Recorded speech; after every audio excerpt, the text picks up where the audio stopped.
In the darkest corner of the galaxy, where civilizations go to die and legends are born from blood and desperation, there exists an arena that has never seen a human step foot inside its cursed walls. For 3,000 years, the strongest warriors from 100 worlds have entered seeking glory, only to become whispered warnings to their children. The arena doesn't just test strength. It devours souls, breaks minds, and turns heroes into cautionary tales. But today, something unprecedented is about to happen. A single human woman will walk through those gates carrying nothing but an old photograph and a promise she made to someone who will never see her again. She doesn't know that the entire galaxy is watching. She doesn't know that her species has been written off as weak, primitive, and utterly expendable. She doesn't know that every alien civilization has already calculated her chances of survival at exactly 0%. What she does know is that somewhere in that arena lies the answer to humanity's salvation, and she's willing to pay any price to find it. What the galaxy doesn't know is that humans have a word for impossible odds, for fighting when there's no hope left, for standing when everything says you should fall. They call it Tuesday. This is the story of how one woman's walk into an arena became the moment the stars learned to fear the sound of human footsteps. This is the story of why, 3,000 years later, alien children still whisper her name in the dark. This is the story of the day humanity announced to the universe that we don't just survive the impossible, we make it our home. Sarah Chen stood at the viewport of the transport ship, watching the space station grow larger against the backdrop of dying stars. The Nexus stretched across the darkness like a mechanical parasite, its twisted spires and pulsing lights a testament to the cruelty that dwelt within. Somewhere in that maze of metal and malice was the arena that had claimed the lives of thousands, and somewhere beyond that was the key to saving her people. The photograph in her hand was worn smooth from years of handling. Her daughter Emma smiled up at her from the faded image, gap-toothed and covered in mud from their last day together at the park. That was before the plague ships arrived, before the hegemony's mercy turned into humanity's slow extinction, before Sarah learned that sometimes love means walking into hell with your eyes wide open. Final approach to Nexus Station, the ship's AI announced in its cold, mechanical voice. Passenger Chen, please report to Disembarkation Bay 7. Sarah tucked the photograph back into her jacket pocket, next to the data chip that contained everything humanity had learned about the plague coursing through their worlds. 3 years of research, 3 years of watching children die while alien bureaucrats filed forms in triplicate, 3 years of being told that humans were too primitive to understand their own salvation. The Disembarkation Bay was a study in controlled chaos. Beings from across the galaxy mingled in the artificial atmosphere, their translator implants creating a constant buzz of overlapping conversations. Sarah recognized most of the species from her briefings: the tall, crystalline Vorth with their musical voices, the predatory Kethfar whose very presence made other beings step aside, the ancient ethereals floating in their containment suits too evolved for physical form. None of them paid her any attention. To them, she was just another human, weak, short-lived, and utterly irrelevant to the grand design of galactic civilization. They had no idea that this particular human carried the collective hope of 8 billion souls. Human, a voice rasped behind her. Sarah turned to find herself facing a Nexus official, its insectoid features twisted into what might have been disdain. You are the one seeking entry to the Crucible? The official's mandibles clicked in what Sarah had learned was the Nexus equivalent of laughter. Remarkable! It has been 600 cycles since a human was foolish enough to attempt the trials. The last one provided excellent entertainment for precisely 4 minutes and 37 seconds. Sarah said nothing. She had read the reports, watched the archived footage until her eyes bled. She knew exactly what she was walking into, and she knew her species' reputation for falling quickly in the arena. What the galaxy didn't understand was that humans had been preparing for this moment since the day they first looked up at the stars and decided they belonged there too. The processing center was a cathedral of bureaucratic horror. its vaulted ceilings echoing with the sounds of 1,000 different languages. Sarah made her way through the maze of forms and scanners, each station designed to strip away another layer of dignity from the arena's prospective victims. Blood samples, neural scans, genetic mapping, everything the Nexus needed to ensure maximum entertainment value from her inevitable death. Reason for entry? The clerk asked, not bothering to look up from its holographic display. "My people are dying," Sarah said simply. The clerk's head snapped up, its compound eyes reflecting surprise. "Elaborate. The plague affecting human colonies in the Orion Arm." The Hegemony's research facilities claim they need exotic materials to develop a cure, materials that can only be found in the Crucible's vault. Ah yes, the clerk's mandibles twitched. The human pestilence. Your species' inability to adapt to proper galactic hygiene standards. Most unfortunate. Sarah's hands clenched into fists. She had heard variations of this speech 1,000 times over the past 3 years. The plague wasn't natural. She knew it. The researchers knew it. And somewhere in the vast bureaucracy of galactic government, the people responsible knew it too.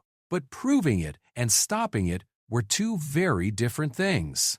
The materials, she pressed. Theoretical, of course. The Crucible has claimed every warrior who has sought its treasures for the past millennium. But yes, the vault supposedly contains artifacts from the precursor civilization, materials that could theoretically synthesize any biological compound. The clerk paused, its expression shifting to something that might have been pity. Of course, retrieving them would require surviving trials that have broken champions from the strongest warrior races in known space. I understand the risks.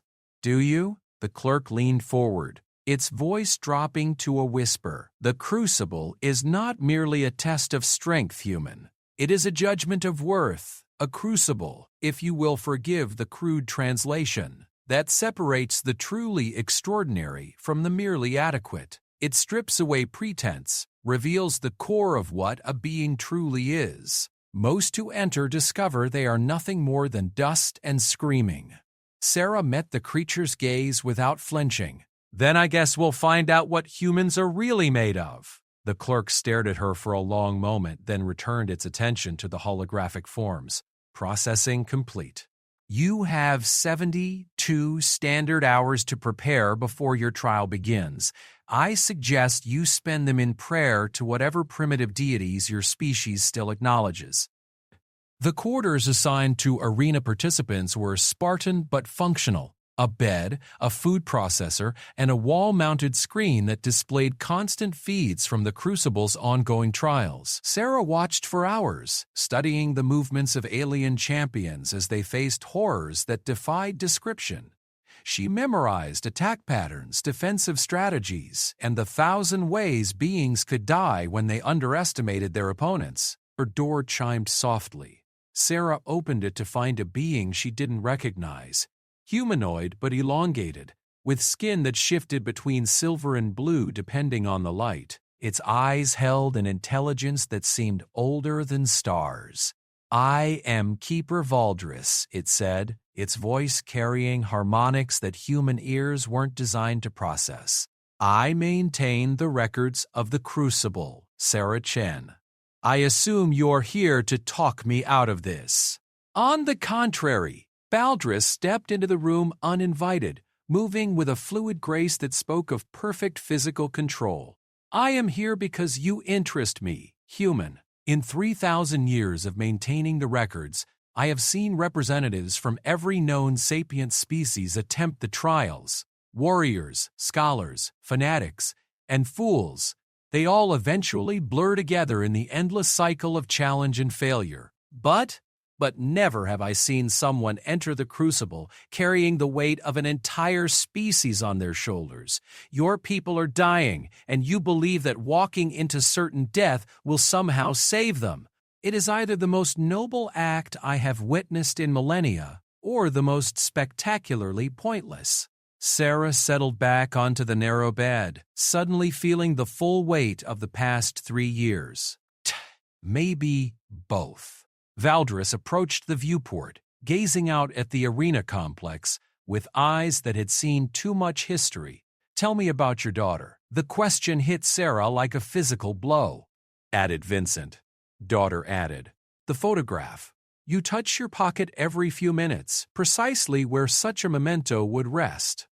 Your biometrics spike each time, indicating emotional distress." Elementary observation. Sarah pulled out Emma's picture, studying her daughter's face for what might be the last time. She was 7 when the plague hit our colony.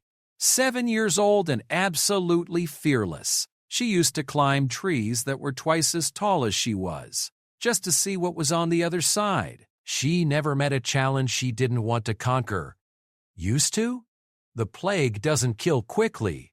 It's designed to be slow, deliberate. It gives families time to say goodbye, governments time to negotiate, populations time to despair. Sarah's voice cracked.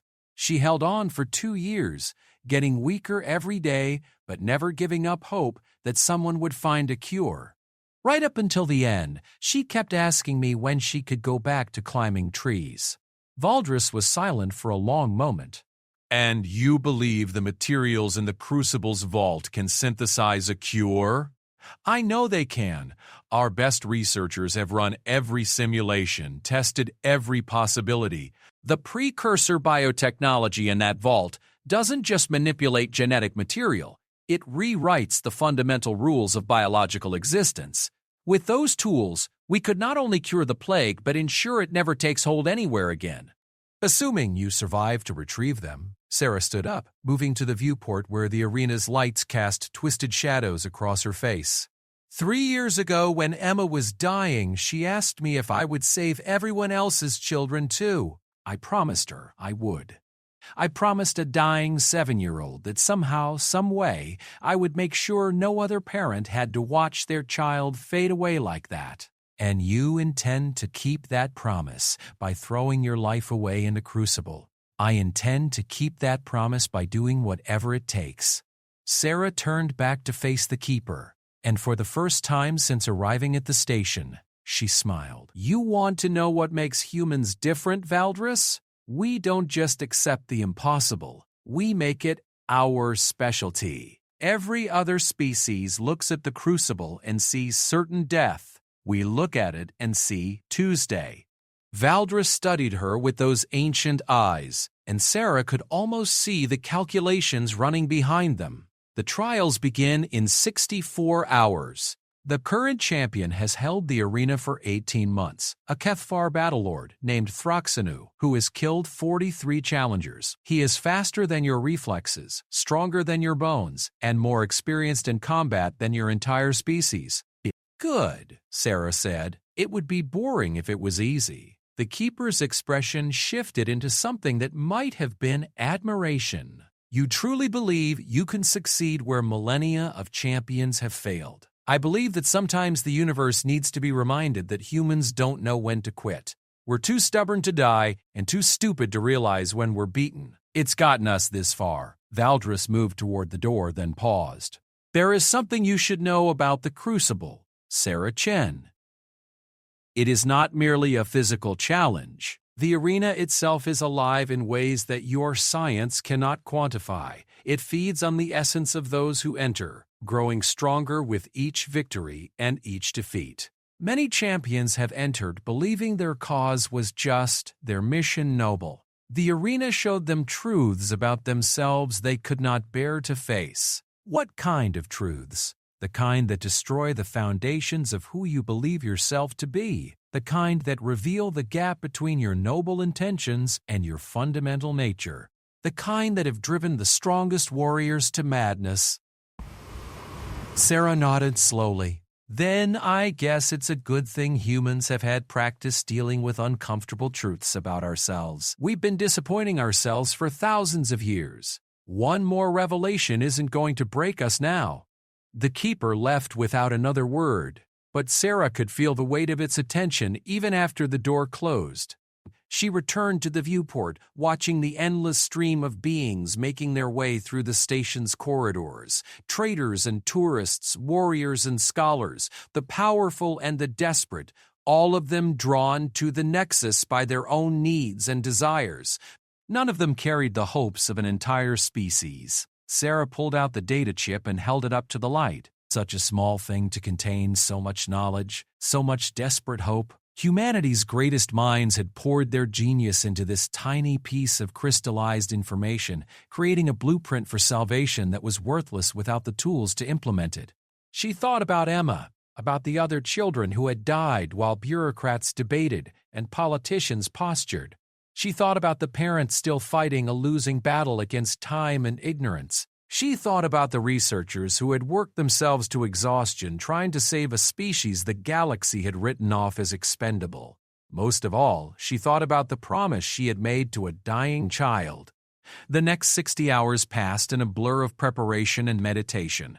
Sarah reviewed everything she had learned about the arena, practiced combat scenarios until her muscles screamed in protest, and forced herself to eat meals that tasted like ash in her mouth.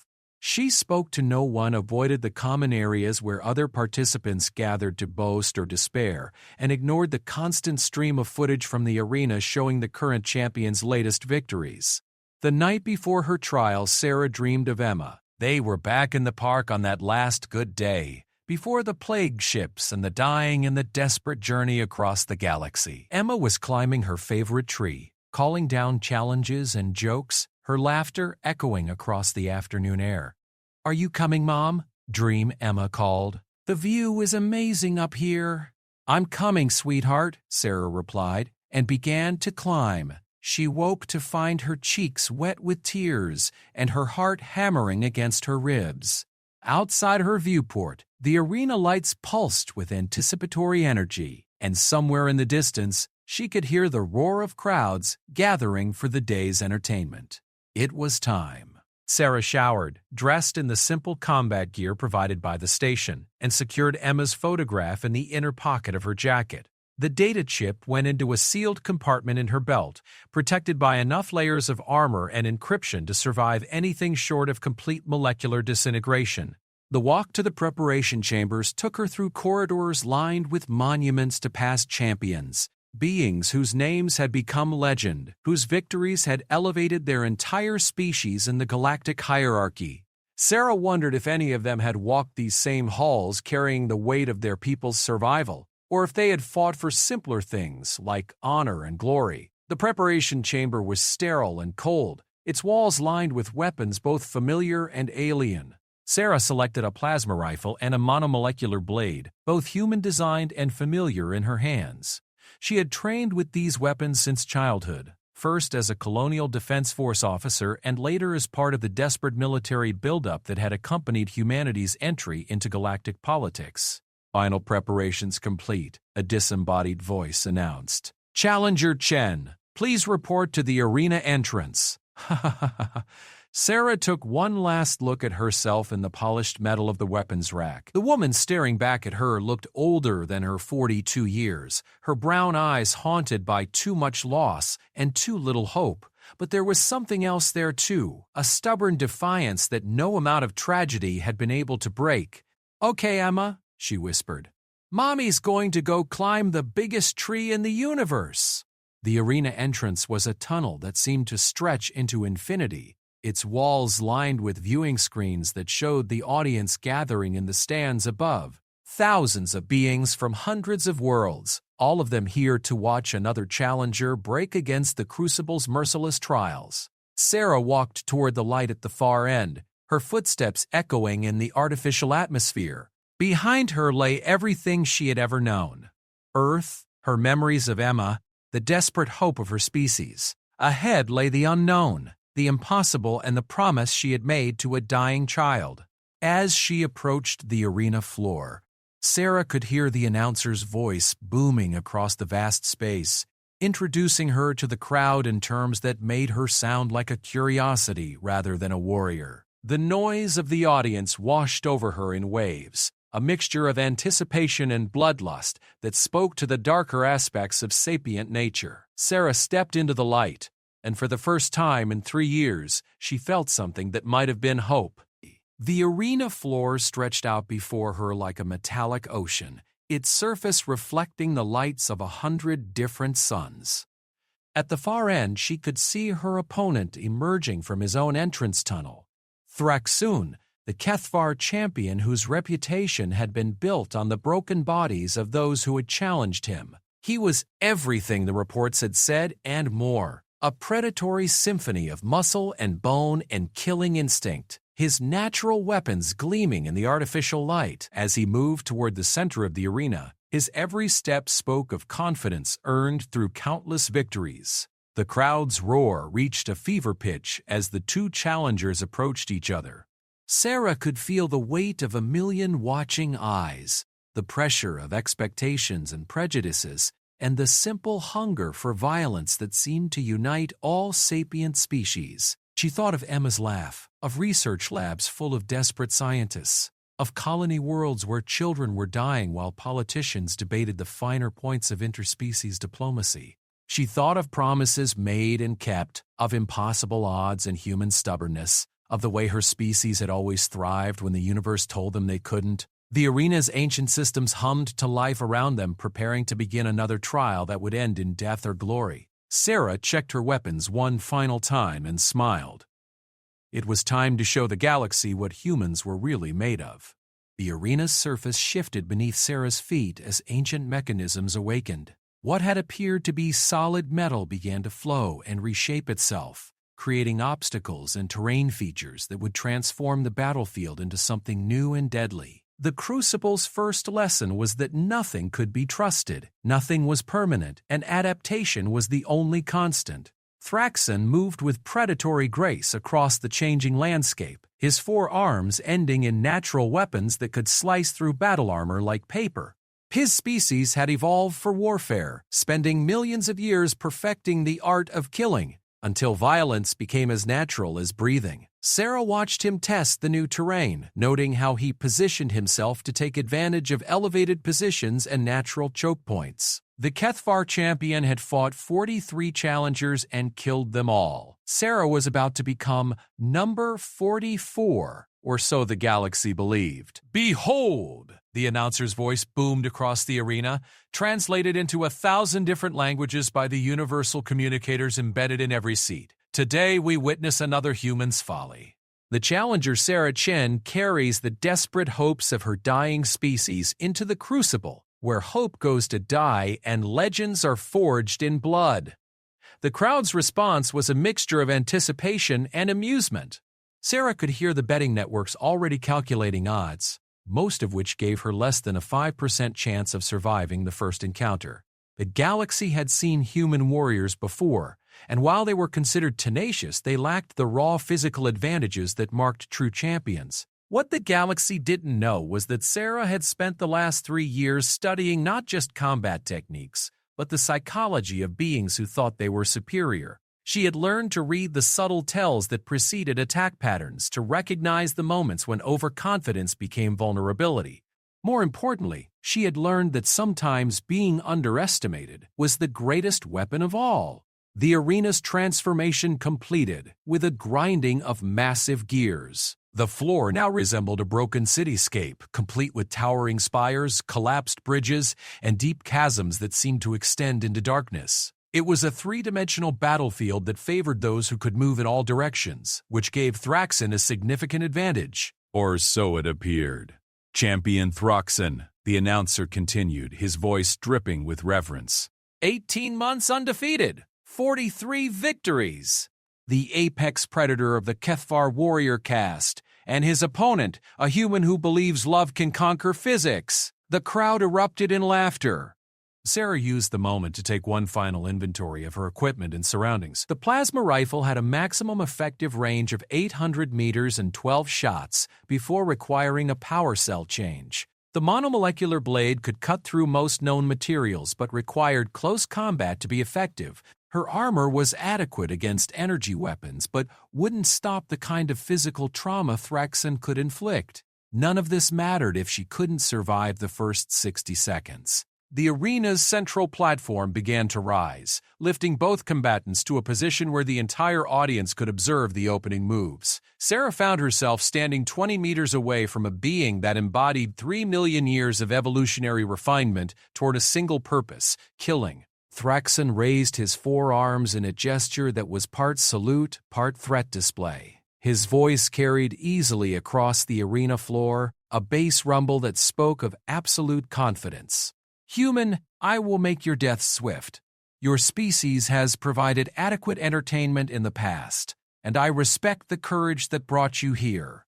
However misguided." Sarah checked the plasma rifle's power setting and smiled. "That's very considerate of you. I'll try to return the favor."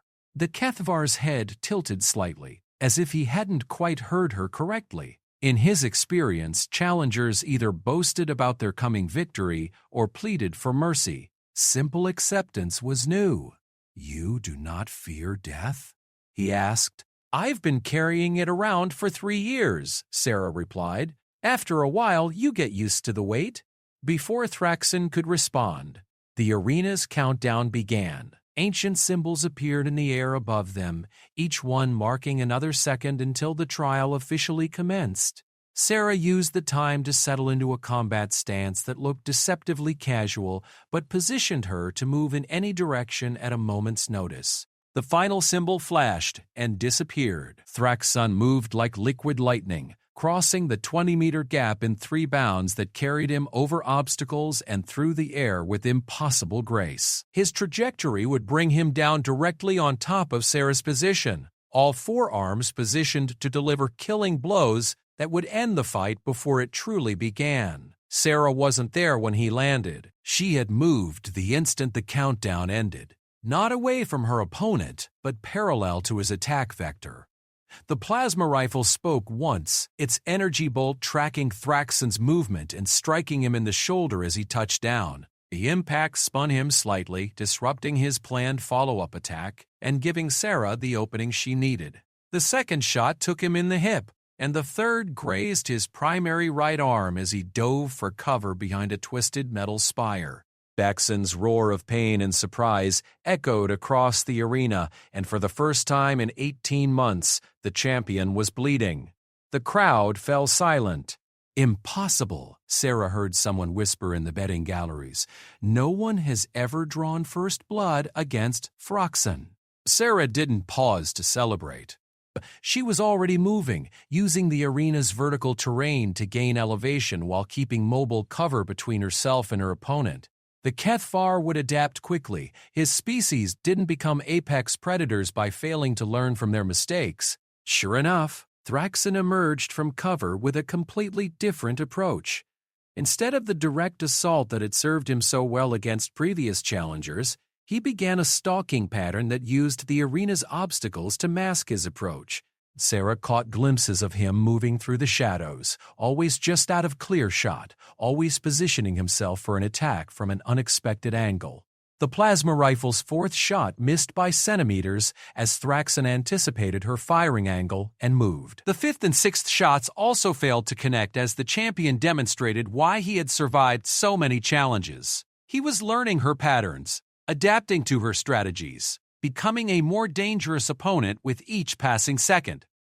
Sarah smiled grimly and began to implement the second phase of her plan. She let him get closer. The gallery crowds leaned forward as Thraxon closed the distance, his hunting instincts clearly focused on his prey. Sarah appeared to be retreating, using the terrain to slow his approach but unable to prevent it entirely. Her shots became less accurate as the range decreased, desperation apparently affecting her aim. At least, that's what it looked like to anyone who hadn't spent 3 years studying the psychology of overconfident predators. When Thraxon made his move, it was everything Sarah had hoped for. He launched himself from a concealed position, committed to a killing strike that would carry him through her defensive position and end the fight in a single devastating attack. His confidence was absolute, his technique flawless, his victory assured. Sarah dropped flat and rolled, letting momentum carry her under his trajectory while the plasma rifle's 7th shot took him center mass. The impact, sent him crashing into the metal spire behind her former position, his natural armor cracking under the combined force of the energy bolt and his own momentum. The 8th shot hit him before he could recover. The 9th and 10th struck home as he struggled to regain his footing. By the time Sarah's 11th shot found its target, Thraxon was no longer moving with predatory grace, but with the desperate energy of a wounded animal.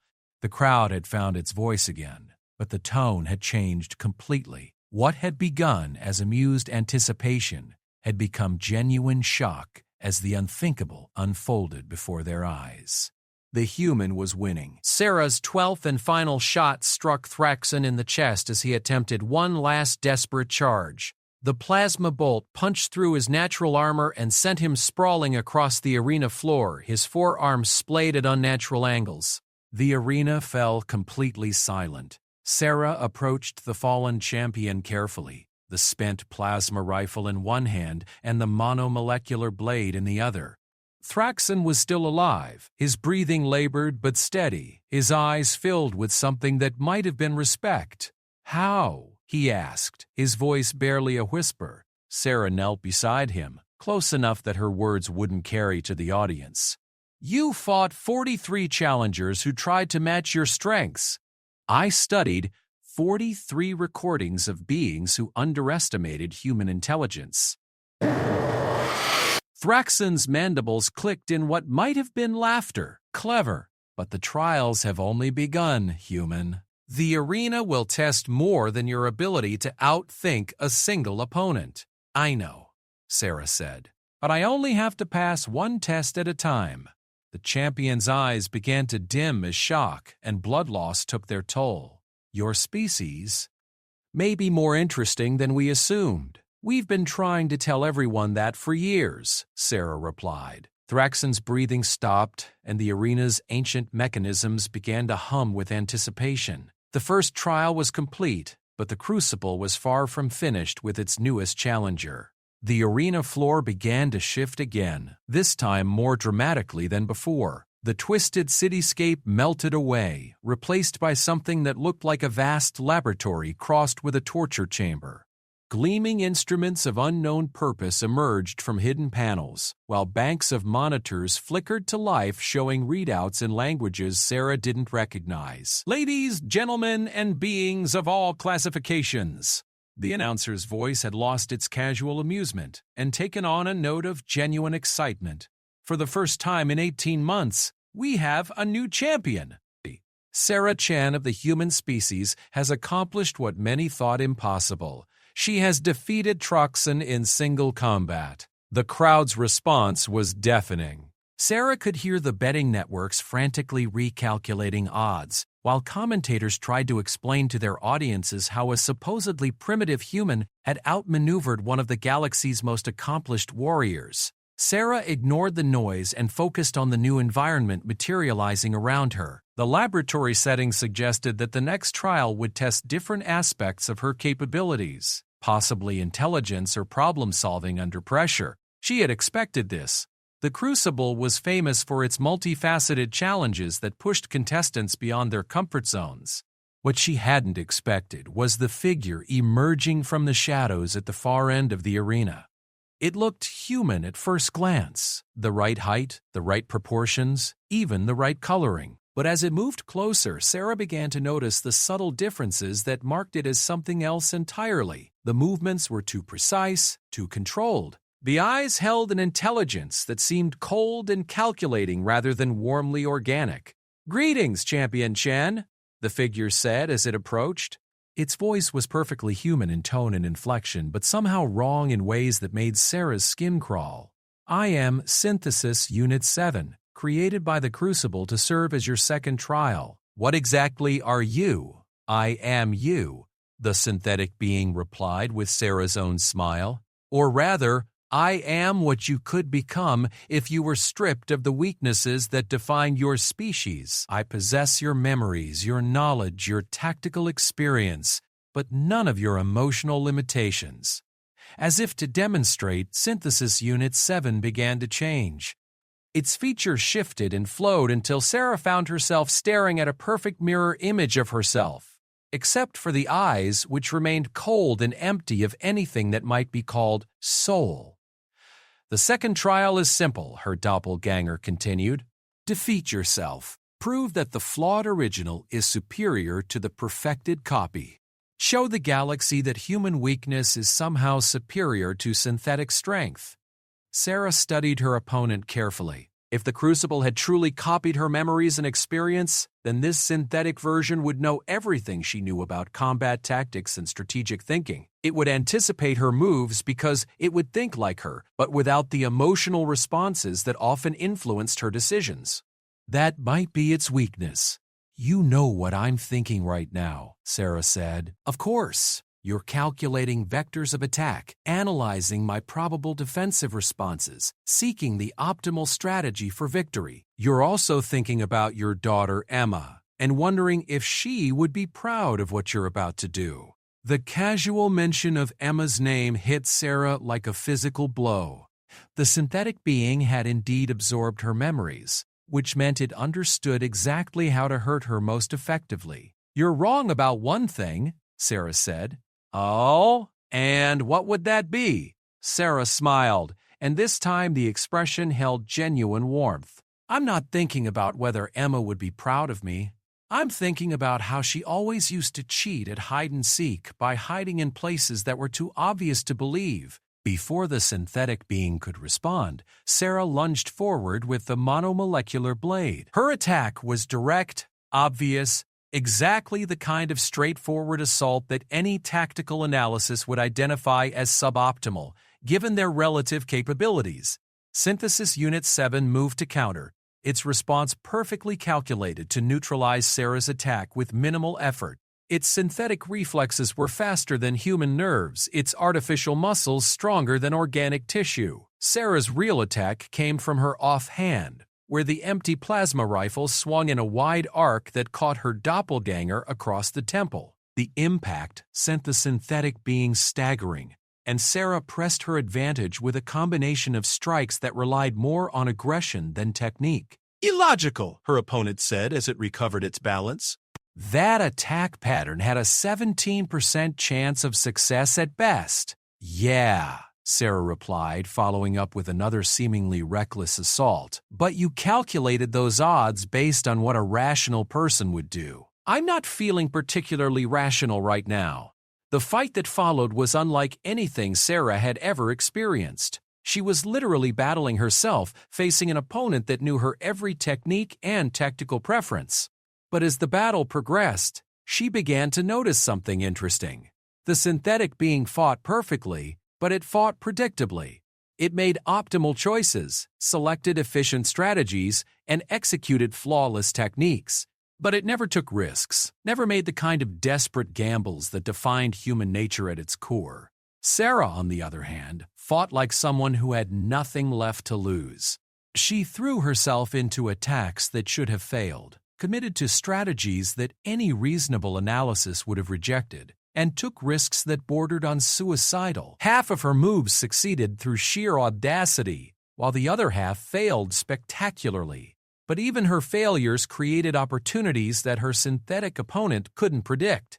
The audience watched in fascination as the human battled her own reflection, each fighter representing a different philosophy of existence. The synthetic being embodied perfection, efficiency, the logical endpoint of evolutionary development.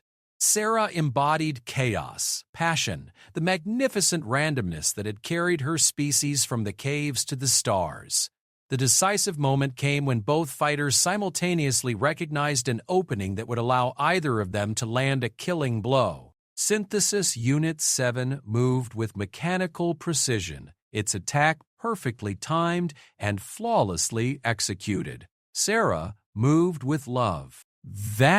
She thought of Emma climbing trees, of researchers working through the night to save children they would never meet, of parents holding their sick children and refusing to give up hope. She thought of the promise she had made and the price she was willing to pay to keep it.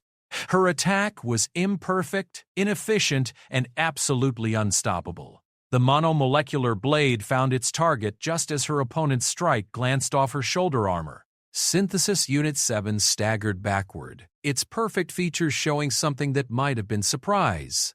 Impossible, it said, synthetic blood flowing from a wound that logic said shouldn't exist. My calculations were flawless. My execution was perfect. Yeah, Sarah agreed, pressing her hand to the deep cut in her shoulder. But you forgot the most important thing about humans, which is... Sarah smiled through the pain. We're too stupid to know when we're supposed to lose. The synthetic being collapsed, its artificial life fading as the crucible systems reclaimed the energy that had animated it. The arena floor began to shift once again, and Sarah found herself wondering what new horror would emerge to test her resolve. She thought of Emma, of the data chip still secured in her belt, of the countdown timer that marked how much time remained before the plague claimed another generation of human children. 2 trials down. How many more to go? The arena seemed to sense her question, and displays around the perimeter flickered to life, showing a progress indicator. Sarah's heart sank as she realized the truth. She had barely begun her journey through the Crucible's challenges, but she was still standing, still breathing, still carrying the hope of her species toward whatever lay ahead. That would have to be enough. The arena's third transformation was the most dramatic yet. The sterile laboratory dissolved like smoke, replaced by something that made Sarah's breath catch in her throat. With trust, Teddy, she found herself standing in the middle of New Geneva Colony, the settlement where she had lived with Emma before the plague ships arrived. Every detail was perfect. The red brick pathway leading to their small house, the oak tree where Emma had spent countless hours reading, even the subtle imperfections in the street lamps that Sarah had meant to fix but never found time for. The air smelled of jasmine and rain, just as it had during those last peaceful months before their world changed forever. Impressive, isn't it? A familiar voice said behind her. Sarah turned to find Keeper Valdris standing on the pathway, its silver-blue skin reflecting the artificial sunlight that bathed the recreated colony. The being's ancient eyes held something that might have been sympathy, but Sarah had learned not to trust appearances in the Crucible. The third trial, she said, not bothering to make it a question. Indeed, the arena of truth, where challengers must confront not external enemies but the deepest foundations of their own existence. Many warriors have fallen here not to superior opponents but to the weight of their own certainties crumbling beneath them. Sarah glanced around, the perfect recreation of her former home, noting details that the Crucible should not have been able to access. The exact shade of paint on Emma's bedroom window, the small chip in the front door where a delivery drone had collided with it, the pattern of wear on the steps where 2 people had walked the same path hundreds of times. How? She asked. The Crucible does not merely test physical prowess or tactical thinking, Valdris explained, beginning to walk toward Sarah's house with the casual familiarity of an old friend. It is a repository of knowledge that spans millions of years and thousands of civilizations. Every species that has ever challenged these trials has left traces of their existence within the arena's consciousness. Your people have been observed, studied, and cataloged since you first achieved interstellar flight. They passed the community garden where Sarah and Emma had grown vegetables together, where her daughter had learned the patience required to nurture life from seed to harvest. Sarah could almost hear Emma's laughter echoing from the playground visible through the trees. "What is the test?" Sarah asked, though part of her already knew the answer. "To face the truth of why you are really here," Valdris replied. "The Crucible has analyzed your psychological profile, your motivations, your deepest fears and desires. It knows things about you that you have never admitted to yourself." They reached the front door of Sarah's house, and Valdris gestured for her to enter. Sarah hesitated, knowing that whatever lay beyond that threshold would be designed to break her resolve in ways that physical combat never could. But Emma was waiting somewhere beyond the vault, along with millions of other children whose futures depended on her success. Sarah pushed open the door and stepped into her past. The interior of the house was exactly as she remembered it. down to the children's drawings stuck to the refrigerator with colorful magnets and the pile of Emma's shoes kicked carelessly by the entryway. Sarah moved through rooms filled with memories, each object triggering recollections of moments she had thought lost forever. "You can stay here, you know," Valdris said from behind her. "The Crucible offers this choice to every challenger who reaches the third trial. Perfect recreation of your happiest memories. A life where loss never touches you, where the pain stops and the love remains eternal." Sarah found herself in Emma's bedroom, staring at the bed where her daughter had slept peacefully for 7 years before the plague turned sleep into something fearful and labored. The walls were covered with drawings of trees and clouds, adventures waiting to be discovered, dreams too large for any single world to contain. "All I have to do is give up," Sarah said.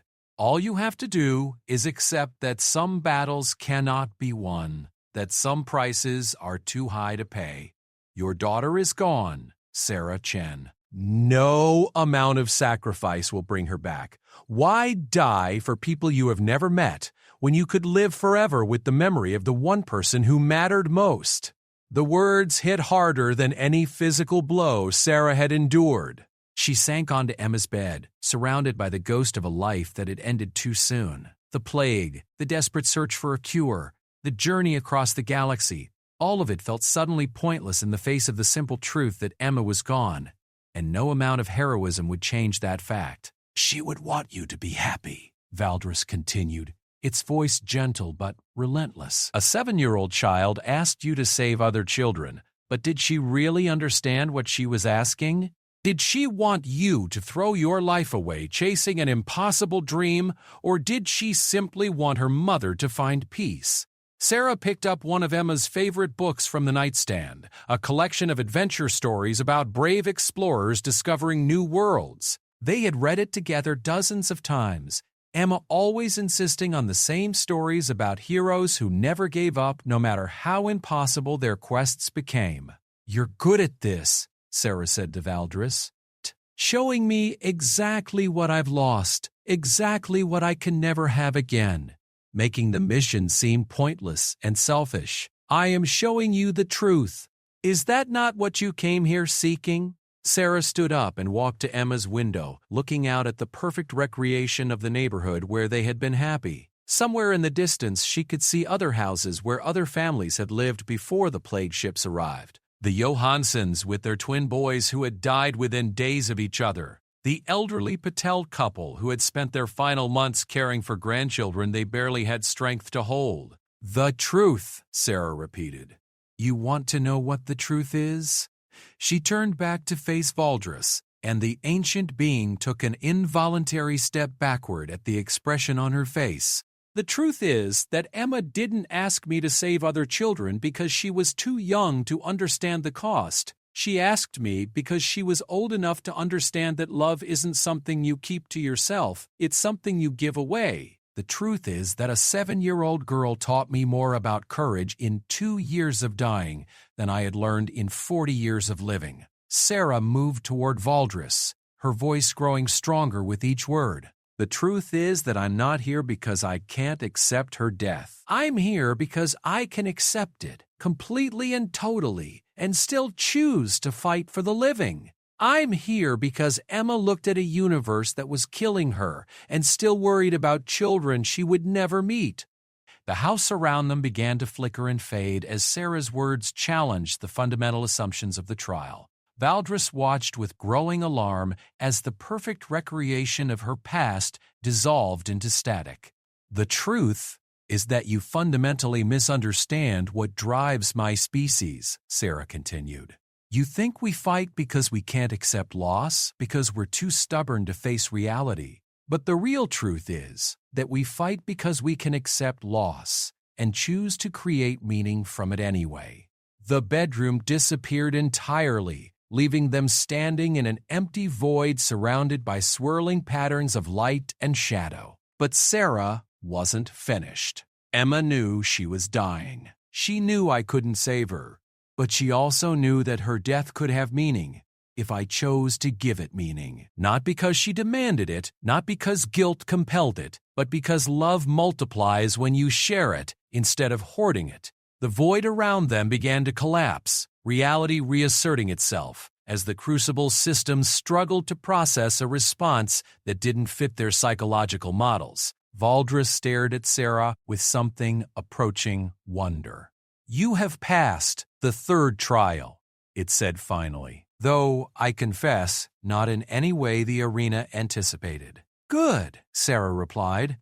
"I'd hate to be predictable at this stage."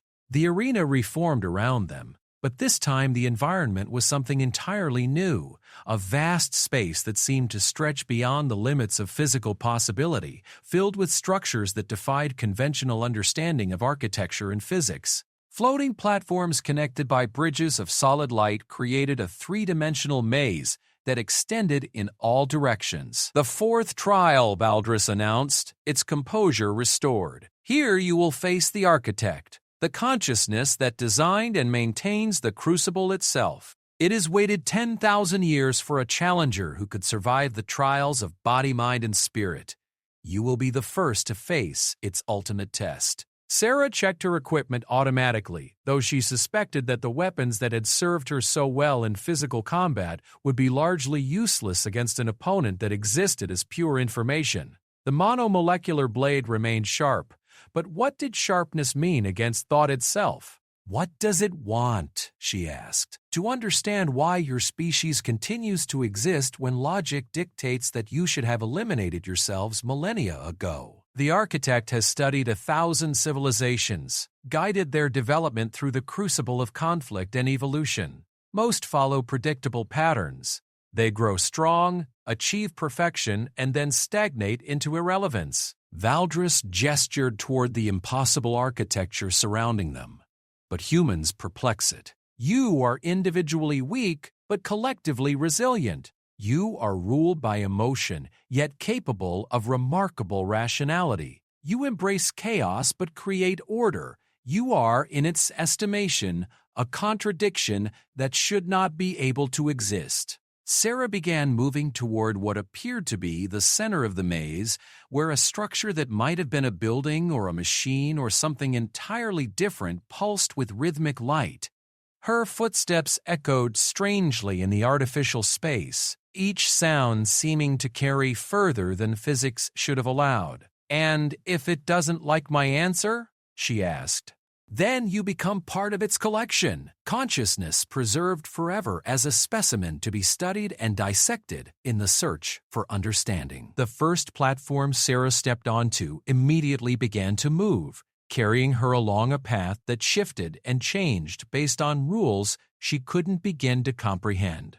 Other platforms swung past carrying what looked like fragments of memory, brief images of beings she didn't recognize engaged in activities that seemed both familiar and alien. The architect was already studying her. She could feel its attention like a weight pressing against her thoughts, probing and analyzing with an intensity that made her skin crawl. Memories flashed through her mind, not her own, but experiences that belonged to the countless beings who had challenged the Crucible before her. Warriors who had fought with honor and died with dignity.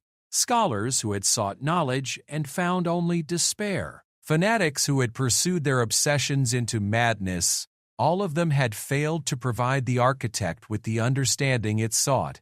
The central structure grew larger as Sarah approached, revealing details that hurt to look at directly.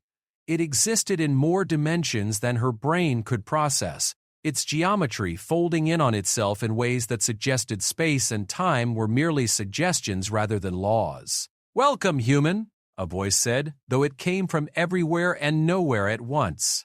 "I am the architect of this place, creator of the trials that have tested beings for longer than your species has existed. You have proven remarkably resilient, but resilience alone will not suffice for what comes next." Sarah found herself standing on a platform at the heart of the maze, surrounded by displays showing the history of galactic civilization.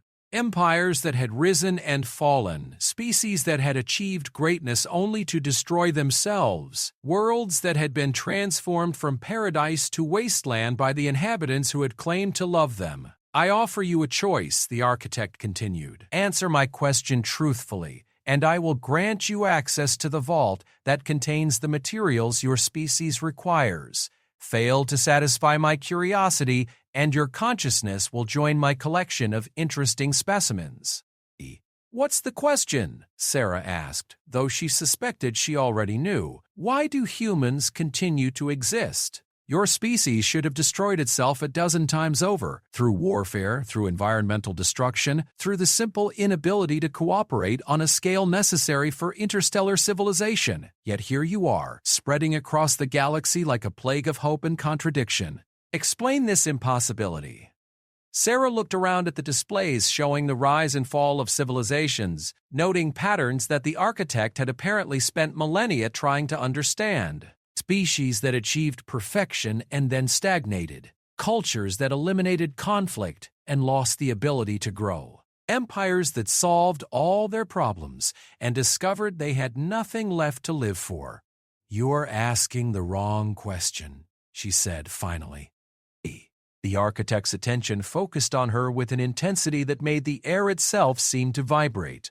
Elaborate. You want to know why we still exist? But that's not the interesting part. The interesting part is why we keep trying to become better when we're clearly not designed for it. Sarah pointed to one of the displays showing a species that had achieved what appeared to be utopia. Perfect harmony, no conflict, no want, no suffering. What happened to them? They achieved perfection and then stopped. No new art, no exploration, no growth. They had everything they could possibly want. Exactly. They got what they thought they wanted and discovered it wasn't what they needed. But look at this. Sarah indicated another display showing the chaotic history of human civilization. Wars, disasters, constant struggle, endless mistakes. And every time we screw up, every time we fail, every time we nearly destroy ourselves, we pick up the pieces and try again. The architect was silent for a long moment, its vast consciousness processing this perspective. You embrace failure? We embrace the possibility of failure because it's the only way to preserve the possibility of growth. Perfect beings have nowhere to go but down. Imperfect beings can always become more than they were. Sarah thought of Emma, of the researchers who had worked themselves to exhaustion seeking a cure they might never find, of the parents who kept fighting for children they might not be able to save. You want to understand humans? Here's the secret. We're not trying to become perfect. We're trying to become worthy of the love we've been given, even when we know we'll never quite get there. The displays around them began to change, showing different aspects of human history. Not just the conflicts and disasters, but the moments of redemption that followed. Enemies becoming allies, destroyers becoming protectors, hate transforming into understanding through the simple recognition that everyone was fighting the same battle against their own limitations. You suggest that imperfection is not a flaw to be corrected but a feature to be preserved. The architect mused, I'm suggesting that perfection is death by another name. The moment you have nothing left to learn, nothing left to become, nothing left to hope for, that's the moment you stop being alive and start being a monument to what you used to be. The maze around them began to dissolve, its impossible geometry simplifying into something that resembled a vast library. Shelves stretched beyond sight in all directions, filled with the accumulated knowledge of civilizations that had risen and fallen across the eons. You have given me much to consider, the architect said. Your answer is not what I expected, but it contains a logic that I find compelling. Very well. You have earned access to the vault. A doorway opened in the library wall, revealing a chamber beyond that pulsed with energies Sarah couldn't identify. She could see objects and materials that seemed to exist outside the normal laws of physics, technologies that could reshape reality itself. The cure for the plague was somewhere in that room. But as Sarah moved toward the doorway, the architect's voice stopped her. One final question, human. If your species continues to exist because you embrace imperfection, what happens when you encounter problems that imperfection cannot solve? What happens when good intentions and stubborn determination are not enough? Sarah paused at the threshold of the vault, thinking of all the children who had died while she journeyed across the galaxy, all the families that had been destroyed while politicians debated and bureaucrats filed forms. Then we fail, she said simply. We fail, and we learn from the failure, and we try something different. We keep trying until we find something that works, or until there's nobody left to try. And if there is nobody left, D. Sarah smiled, thinking of Emma's endless questions and boundless curiosity, of the way her daughter had faced death with more courage than most adults faced ordinary challenges. Then at least we'll have tried. At least we'll have lived like we meant it. The architect was silent as Sarah stepped into the vault, but she could feel its ancient consciousness contemplating her words. Behind her, the doorway remained open, whether as invitation or trap she would soon discover. But first, she had a promise to keep. The vault existed in a space that defied every law of physics Sarah had ever learned. Objects floated in gravitationless suspension, some pulsing with their own inner light, others seeming to absorb illumination from the air itself. The walls, if they could be called walls, stretched away into infinity, lined with artifacts that represented the accumulated wisdom of civilizations older than Earth's solar system. Sarah moved carefully through the collection. Each artifact she passed seemed to whisper with potential, offering glimpses of technologies that could reshape reality itself. Matter converters that could transform base elements into any desired compound. Energy matrices that could harness the power of collapsing stars. Temporal manipulators that could fold space and time like origami.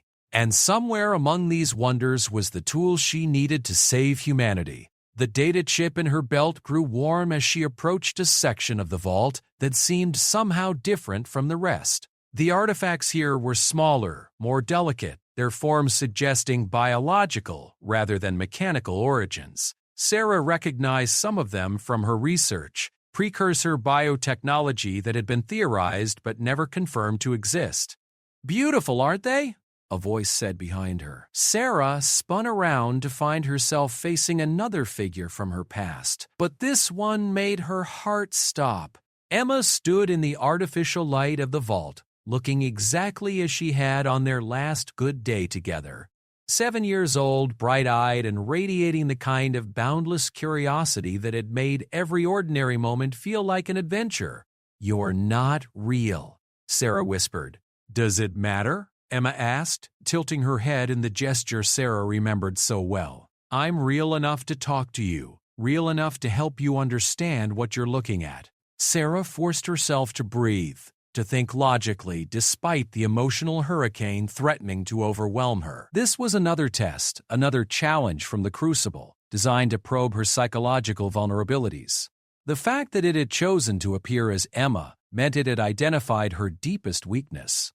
Or perhaps her greatest strength. "The architect sent you," Sarah said. "The architect is curious about something it discovered in your memories. You made a promise to a dying child, but the promise wasn't what it expected."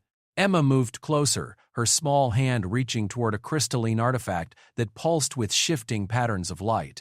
"Tell me, Mom, what exactly did you promise?" Sarah closed her eyes, remembering that horrible night when Emma's fever had spiked and they both knew the end was near.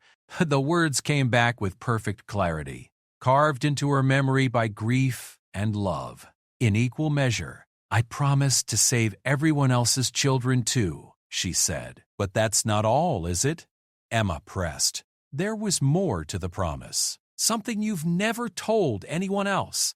Something you've barely admitted to yourself." The vault around them seemed to pulse with anticipation, as if the accumulated wisdom of ages was holding its breath waiting for her answer. Sarah opened her eyes and looked at the phantom of her daughter, seeing in those familiar features the echo of every conversation they had shared, every dream they had discussed. every moment when love had made the impossible seem merely difficult. "I promise to make sure it never happened again," Sarah admitted, "not just to cure this plague, but to prevent all the plagues that might come after. To make humanity strong enough that we would never again be helpless while our children died." Emma smiled, and for a moment she looked exactly like the bright, determined girl who had never met a tree too tall to climb. "Now we're getting to the truth. You're not just here to save the dying, Mom. You're here to save the living from ever having to go through what we went through." Sarah nodded, understanding finally dawning. The architect hadn't been testing her determination to complete her mission. It had been probing the true scope of that mission. Saving the current generation of plague victims was just the beginning. What she was really seeking was the power to transform humanity's place in the galactic hierarchy permanently. "You want to make us immune to this kind of manipulation?" Emma continued, moving through the vault with the easy confidence of someone who belonged there. "You want to give humanity the tools to stand as equals with species that have had millions of years to develop their advantages." "It's not about superiority," Sarah said. "It's about survival. About making sure that the next time some alien government decides that humans are expendable, we have the ability to prove them wrong." Emma stopped in front of an artifact that looked like a sphere of living crystal, its surface covered with patterns that seemed to shift and flow like liquid light. "This is what you need, but it's not what you expected." Sarah approached the sphere carefully, noting how it seemed to respond to her presence by brightening and increasing its pattern complexity. "What is it?" The precursors called it a Genesis matrix. "It doesn't just manipulate biological systems, it rewrites the fundamental rules that govern how life functions. With this, you could cure every disease, eliminate every genetic weakness, transform humanity into something that could thrive in environments that would kill other species." Sarah reached toward the sphere, then stopped as the implications hit her. "Transform us into what?" "Into something better than human," Emma said quietly. "Into something that could never again be vulnerable to the kind of casual cruelty that killed me." The offer hung in the air like a challenge. Sarah could feel the power radiating from the Genesis matrix, could sense the vast possibilities it contained. With this tool, humanity could leapfrog millions of years of evolution in a single generation. They could become stronger, faster, more intelligent, more resistant to disease and environmental hazards. They could become perfect. "No," Sarah said, stepping back from the sphere. Emma's eyebrows rose in surprise. "No? This isn't what I came for. This isn't what you would have wanted." Sarah looked around the vault, seeing the artifacts with new understanding. "The architect is still testing me, isn't it? Seeing if I'll choose the easy solution that solves all our problems and destroys what makes us human." The phantom of her daughter smiled proudly. "Smart mom, always were too clever for your own good." Sarah moved past the Genesis matrix toward a smaller collection of artifacts that looked less impressive but felt more familiar somehow. These were tools rather than weapons, devices meant to heal rather than transform. "The cure for the plague is here," she said, not making it a question. "Along with the knowledge to prevent similar diseases from ever taking hold again," Emma confirmed. "But it won't make humanity into something new and powerful. It will just make us, but healthy." Sarah found what she was looking for among the smaller artifacts, a device that looked almost mundane compared to the reality-bending technologies surrounding it. It was roughly the size of a medical scanner, its surface covered with interfaces that seemed designed for biological compatibility rather than raw power. "The biological harmonizer," Emma explained as Sarah lifted the device. "It doesn't rewrite the rules of life, it just translates them. Makes it possible for biological systems to communicate and cooperate across species barriers. With this, human researchers can work with alien biochemistry as easily as their own." Sarah activated the device and felt it sync with the data chip in her belt. Information flowed between the two systems. the accumulated research of humanity's best minds combining with precursor knowledge to create something entirely new. Not a weapon, not a tool of transformation, but an instrument of understanding. "It's perfect," she breathed. "It's enough," Emma corrected. "Which is what you always taught me was better than perfect." Sarah secured the harmonizer in her equipment harness and looked around the vault one last time. Power beyond imagination surrounded her, artifacts that could reshape civilizations or destroy them with equal ease. But she had taken only what she needed, only what would help without changing what she wanted to protect. "The architect is going to ask me why," she said. "And what will you tell it?" Sarah thought of the research labs where dedicated scientists worked around the clock to save children they would never meet. She thought of parents who refused to give up hope even when every expert told them their situation was hopeless. She thought of a 7-year-old girl who had faced death with more courage than most adults managed in their entire lives. "I'll tell it that perfect beings don't need to grow, and growing is what makes us alive." The vault began to dissolve around them, its impossible architecture folding back into the normal dimensions of space and time. Sarah found herself standing once again in the arena, facing the architect's presence though she could see no physical form. "You have made your choice," the ancient consciousness observed. "I confess myself surprised. The power to transform your species permanently was within your grasp, yet you chose limitation over transcendence." "I chose growth over stagnation," Sarah corrected. "The Genesis Matrix would have made us perfect, and perfect beings have nowhere to go but down. The harmonizer will make us better at being human, which means we can keep becoming more than we were. And if this choice proves insufficient, if humanity faces threats that cannot be overcome through growth and determination alone," Sarah smiled, thinking of everything her species had survived so far. Ice ages and plagues, wars and disasters, the countless catastrophes that should have eliminated them but instead had taught them to be stronger. "Then we'll adapt, or we'll die trying.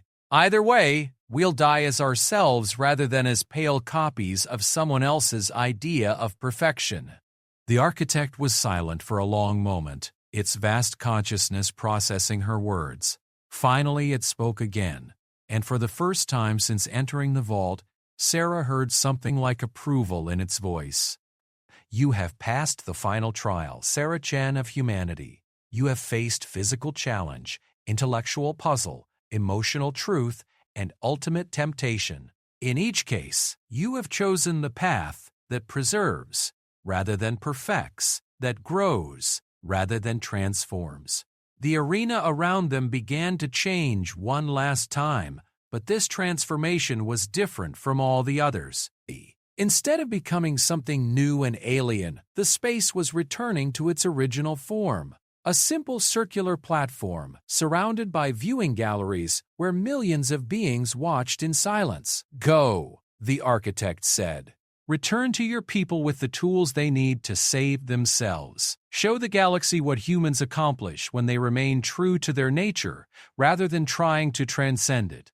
Sarah walked toward the exit that had opened in the arena floor, the biological harmonizer secure in her equipment pack, along with the data that would allow her people to cure not just the current plague but prevent similar disasters in the future. She had everything she needed to keep her promise to Emma.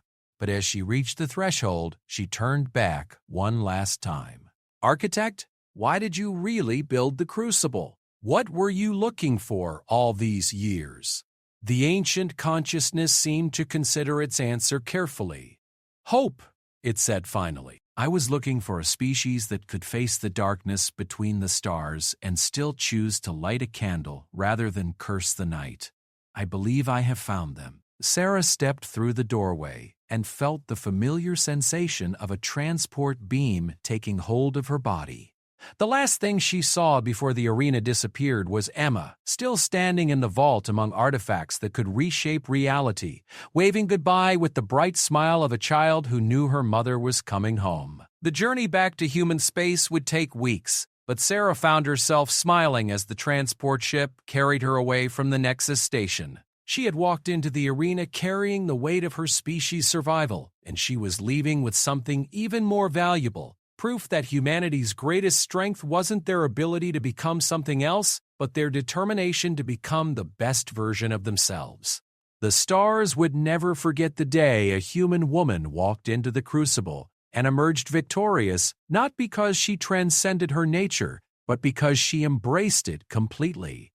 And somewhere in the research labs of human space, children who had never heard of Sarah Chen were about to discover that miracles sometimes came in packages small enough to fit in a single person's heart. 3 months after Sarah Chen walked out of the crucible, the plague was gone. Dr. Maria Santos stood in the observation deck of the New Geneva Medical Research Station, watching the latest transport ships arrive from the outer colonies. Each vessel carried families returning to worlds that had been written off as uninhabitable just months before. Children pressed their faces against the viewports, excited to see the homes they had been forced to abandon, eager to return to lives that the galaxy had assumed were over. The latest reports from the Kepler colonies, her assistant said, handing her a datapad. Complete recovery across all affected populations. The harmonizer protocols have eliminated every trace of the plague from the colonial gene pools, and the immunity markers are holding stable. Maria nodded, though part of her still couldn't quite believe what they had accomplished. The biological harmonizer that Sarah had brought back from the crucible had revolutionized their understanding of interspecies biochemistry in ways that seemed almost magical. What had taken their best researchers 3 years to partially understand had been completely decoded in 3 weeks once they could see the underlying patterns that connected all biological systems. "Any word from Sarah?" Maria asked. Her assistant's expression grew somber. "Still in the debriefing sessions with the Colonial Defense Council. They're trying to understand the full implications of what she encountered in the arena." Maria returned her attention to the viewport, where another transport was docking with the station. Somewhere aboard that ship were families who would never know how close they had come to complete extinction.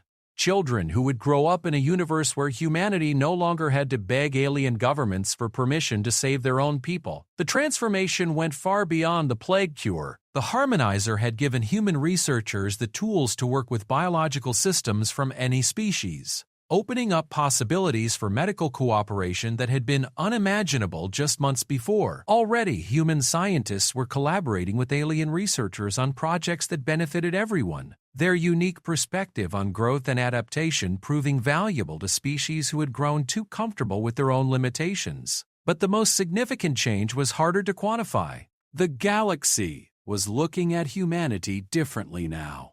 "Santos?" A familiar voice behind her made Maria turn around to find Sarah Chen standing in the doorway, looking older than her months away should have aged her, but somehow more solid, more present than before.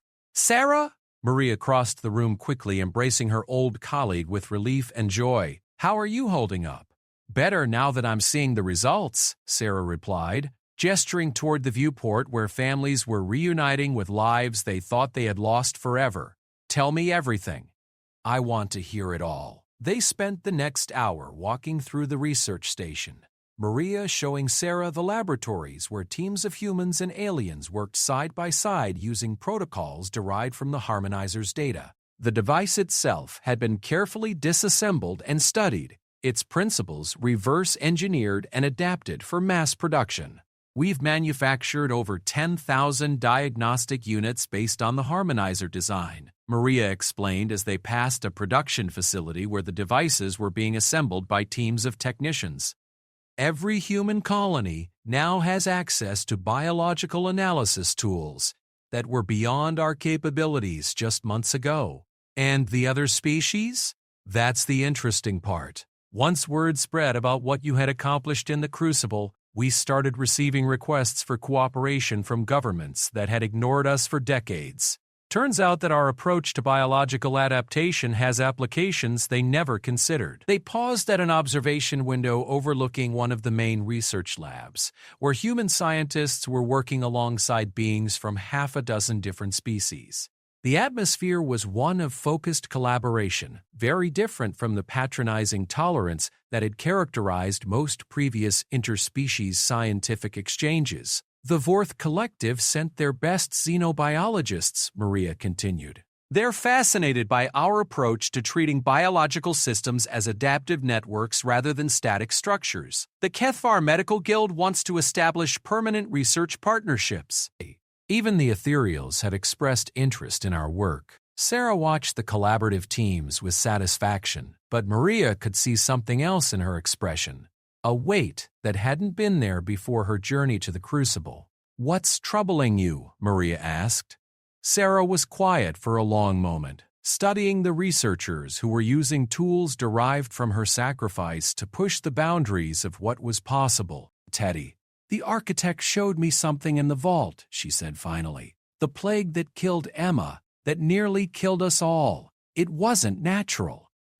Maria felt her blood go cold. "What do you mean?" "She walked into the arena, and the stars would never forget. Best HFY Stories, HFY Sci-Fi Stories.